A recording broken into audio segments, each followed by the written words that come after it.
सिंधी भाउरनि खे एकता मुबारक। मुझे तरफा सिंधी भाउरनि खे एकता मुबारक। कश्मीर कराची वारनि खे, कश्मीर कराची वारनि खे साईं एकता मुबारक। मुझे तरफा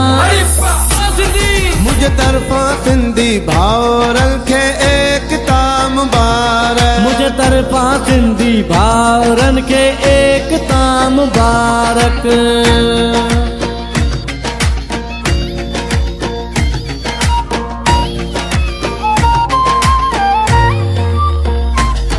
अजरक ऐं टोपियूं पाए सॼी सिंध खे सजाए, मेला ख़ुशियुनि जा मल्हाए। मेला ख़ुशियुनि जा मल्हाए। खर खैरपुर वारनि खे, मेहर कंबर वारनि खे साईं एकता मुबारक। मुझे तरफा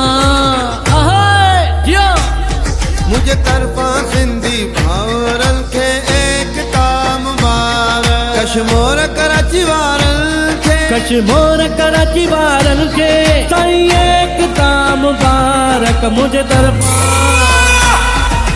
तरफा सिंधी भाउरनि खे एकता मुबारक। मुझे तरफा सिंधी भाउरनि खे एकता मुबारक।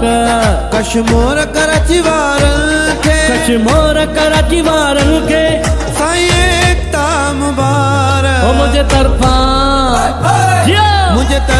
सिंधी भाउरनि खे एकता मुबारक। मुझे तरफा सिंधी भाउरनि खे एकता मुबारक।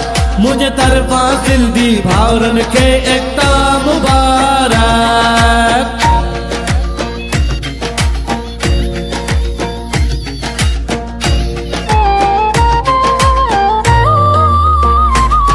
हथो हथ में सभई मिलाए, जंजीर हुजूम जो ठाहे, ही मेड़ मोहब्बत जो मचाए।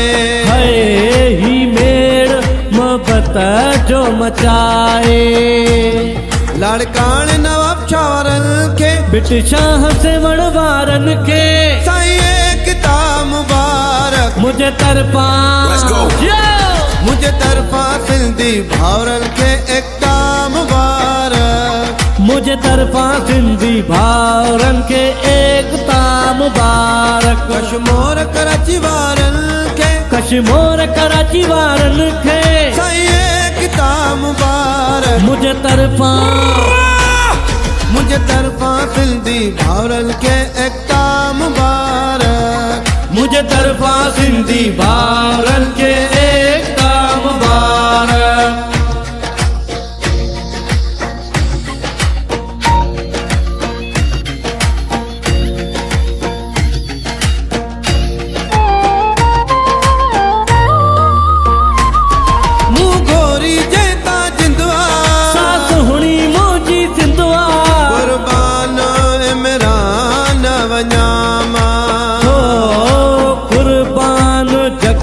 रावनामा शीराद नवीद वारनि खे, अज़हर जावेद वारनि खे साईं एकता मुबारक। मुझे तरफा